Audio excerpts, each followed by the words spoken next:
तारीख 1 जुलाई 2002, समय 8:10, स्थान मास्को का डोमोडेडोवो हवाई अड्डा, संख्या 60, जिसमें 45 बच्चे थे, सभी मौत का इंतजार कर रहे थे। सुनकर आपको थोड़ा अजीब लगा होगा, लेकिन यह सच्ची घटना पर आधारित है, जिसे सुनने और देखने के बाद आपके रोंगटे खड़े हो जाएंगे। महज 38 मिनटों के बाद फ्लाइट रनवे पर लगी और सभी यात्री विमान में सवार हुए। उनके साथ 9 विमान सदस्य भी शामिल थे। फ्लाइट का सफर मॉस्को से बार्सिलोना का था। इसमें सवार सभी यात्री बेहद खुश थे, जिससे माहौल खुशनुमा बना था।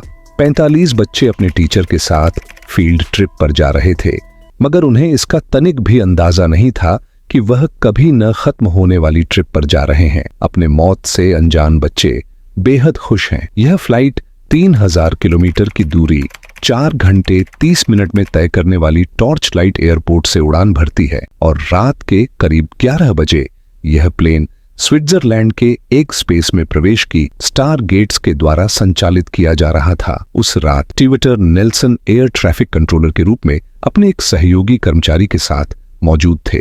उस दिन एयर स्पेस ट्रैफिक के लिहाज से बेहद व्यस्त दिन था, लेकिन रात के समय व्यस्तता थोड़ी कम थी और पूरे हेयर्स स्पेस में रात 11 बजे किसी भी एयरपोर्ट पर कोई भी फ्लाइट लैंडिंग नहीं थी।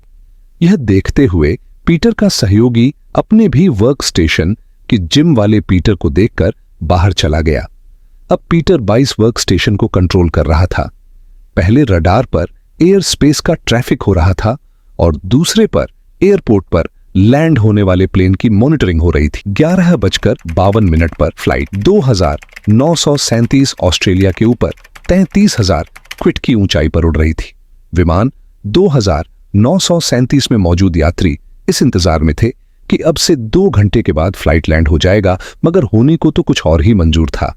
फ्लाइट 2937 60 किलोमीटर दूर बर्गमो से एक DHL फ्लाइट 6 ब्रुसेल जाने के लिए 11:06 पर वहां से निकल और तकरीबन 11:10 पर पीटर को यह सूचना मिली कि उसके मुख्य द्वार को मेंटेनेंस के लिए बंद कर दिया गया है, इसलिए उसे बैकअप रडार सिस्टम का इस्तेमाल करने को कहा गया। लगभग 11:21 पर DHL 61 ने इस हेयर स्पेस में एंटर किया और इस प्लेन के चालक ने पीटर से संपर्क किया और 33,000 फीट पर उड़ान भरने के लिए पीटर से परमिशन मांगी।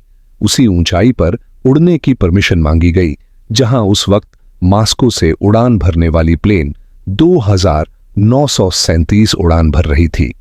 पी अपने कैलकुलेशन करना शुरू किया और रडार पर यह देखा कि कहीं आसपास कोई प्लेन तो नहीं है, लेकिन तभी दूसरे रडार पर डिलीट फ्लाइट एयरबस फ्लाइट 1513 का मैसेज आया कि उन्हें पास के एयरपोर्ट पर लैंडिंग करनी है। अब पीटर 3 प्लेन के मूवमेंट को कंट्रोल कर रहा था। इधर लैंडिंग होने वाली फ्लाइट 1513 को निर्देश देने के लिए ट्विटर ने पास के टावर से बात करने की कोशिश की। उनका फोन मेंटेनेंस के कारण बंद था, इसलिए वह एयरपोर्ट से संपर्क नहीं कर पाए। ट्विटर यह सोचकर पहले रडार पर मूव कर गए कि यह F11-3 को ब्लेंड करने में 10 मिनट लगेंगे।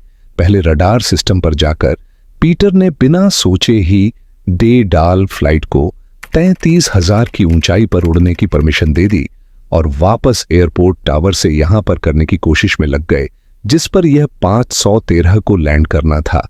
इधर DHL को परमिशन मिलने के बाद वह 43,000 फीट की ऊंचाई पर उड़ान भर रहा था। वहीं दूसरी तरफ फ्लाइट 2937 बिल्कुल ऐसी ऊंचाई पर उड़ान भर रही थी। इस समय ये दोनों फ्लाइट एक दूसरे से 48,000 फिर दूर थे और बहुत ही तेजी से एक दूसरे के करीब आ रहे थे। ये तो जाहिर से बात थी कि कहीं न कहीं एक दूसरे को क्रॉस करते, क्योंकि दोनों का रूट सेम था और जिस गति से वह उड़ रहे थे उससे यह अंदाजा भी लगाया जा सकता था यह दोनों स्विट्जरलैंड के ऊपर एक दूसरे को क्रॉस करेंगे। दुर्घटना के महज 43 सेकंड पहले पीटर ने स्थिति की गंभीरता को समझते हुए फ्लाइट 2937 से डिफरेंट परफॉर्म करने को कहा। पीटर ने फ्लाइट 2937 को निर्देश दिया कि वह अपने लेवल को 360 से घटाकर 350 पर ले आए, मगर तभी 2937 का TCS सिस्टम एकदम बस पड़ा और निर्देश देने लगा कि फ्लाइट का लेवल बढ़ा दिया जाए। ठीक उसी समय डिटेल का भी टीसीएस सिस्टम एक अलार्म के साथ बजा और फ्लाइट लेवल कम करने का निर्देश दिया। बिना देर किए डीएचएल के फ्लाइट में पीसीए के निर्देश का पालन किया और फ्लाइट लेवल तेजी से कम करने लगा। मगर दूसरी तरफ 2937 के विमान चालक कुछ समझ नहीं पा रहा था कि टीसीएस रडार को फॉलो करें या पीटर की बात को माने। फ्लाइट 2937 दुविधा में पड़ गया। इस पर पीटर ने जोर देकर 2937 को डिफरेंट परफॉर्म करने का आदेश दिया। दुविधा में ही फ्लाइट 2937 ने ट्विटर की बात मानकर अपनी ऊंचाई कम करना शुरू कर दिया। अब स्थिति यह थी कि दोनों फ्लाइट एक स्पीड से नीचे आ रहे थे, जो कि फ्लाइट श्रवण 37 के टीसीएस रडार के बिल्कुल उलट था। दरअसल आपको बता दें, 3 सिस्टम वह ऑटोमेटिक सिस्टम होता है जो प्लेन के उन्हें की ऊंचाई, स्पीड और दूसरी चीजों को ध्यान में रखकर एक 3D मैप बनाता है जो आसपास से गुजरने वाली प्लेटों की जानकारी देता है। जैसे ही कोई प्लेन इस प्लेन के एरिया में घुसता है, वैसे ही टीसी अलार्म बज जाता है और परिस्थिति के अनुसार एक प्लेन को डिफरेंट और दूसरे प्लेन को फ्लाइंग करने का निर्देश देता है। उधर जब पीटर ने देखा कि फ्लाइट 2937 ने उसकी बात मानकर डिफरेंट कर लिया है, तो वह थोड़ा निश्चिंत हो गया।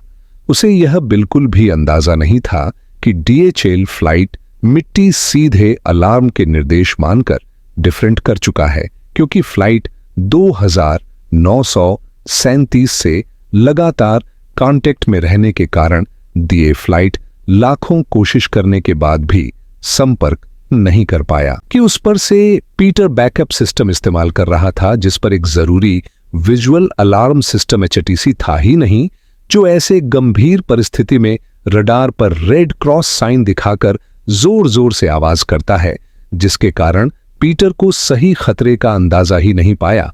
आप पीटर लैंड होने वाले प्लेन से कांटेक्ट करने में लगा, जबकि दोनों ही प्लेन अभी भी खतरे की तरफ तेजी से बढ़ रहे थे और अपनी ऊंचाई तेजी से कम कर रहे थे। दुर्घटना के महज 10 सेकंड पहले पीटर ने 2937 से संपर्क किया और बताया कि उनके राइट हैंड साइड से डीएचएल फ्लाइट आ रही है और वह राइट साइड देखने लगे, जबकि डीजल फ्लाइट उनके लेफ्ट साइड आ रही थी। घटना के 3 सेकंड पहले रूसी चालकों का ध्यान अचानक अपने लेफ्ट साइड पर गया, तो हर बड़े में उन्होंने अपना प्लेन ऊपर करने की कोशिश की, लेकिन अब बहुत देर हो चुकी थी और फ्लाइट 293 इस अवधि के 11:35 और 32 सेकंड पर दिए फ्लाइट से 34,895 फीट की ऊंचाई पर टकरा गया। इस टक्कर के बाद फ्लाइट 2937 टूटकर 4 टुकड़ों में बिखर गया और प्लेन का अगला हिस्सा सीधा जमीन पर आ गिरा और पिछला हिस्सा कोसों दूर जा गिरा। यह टक्कर इतना भयानक था कि 60 लोगों में से 53 लोग मारे गए, जिसमें 45 बच्चे थे। वह डीएचएल फ्लाइट को भी काफी नुकसान उठाना पड़ा, लेकिन डीएचएल विमान के चालकों की सूझबूझ से एयरप्लेन घटनास्थल से 700 किलोमीटर दूर किसी जंगल में लैंड किया गया, जिससे एयरप्लेन में मौजूद 2 लोगों को छोड़कर सभी लोगों को सही सलामत बचा लिया गया। कुल 171 लोग इस दुर्घटना में मारे गए। इस घटना की जांच करने पर पता चला कि सारे गलती एक स्टेशन के संभालने में की गई। तो दोस्तों, ये हादसा सिर्फ एक तकनीकी चूक नहीं, बल्कि इंसानी लापरवाही का भी नतीजा था। क्या यह दुर्घटना रोकी जा सकती थी? आपकी राय क्या है? इसका सबसे बड़ा जिम्मेदार कौन था? हमें कमेंट में जरूर बताएं। अगर आपको ये वीडियो जानकारीपूर्ण लगी हो तो इसे लाइक और शेयर करना न भूलें। ऐसे ही और रोचक और हैरान कर देने वाले किस्सों के लिए चैनल को सब्सक्राइब करें।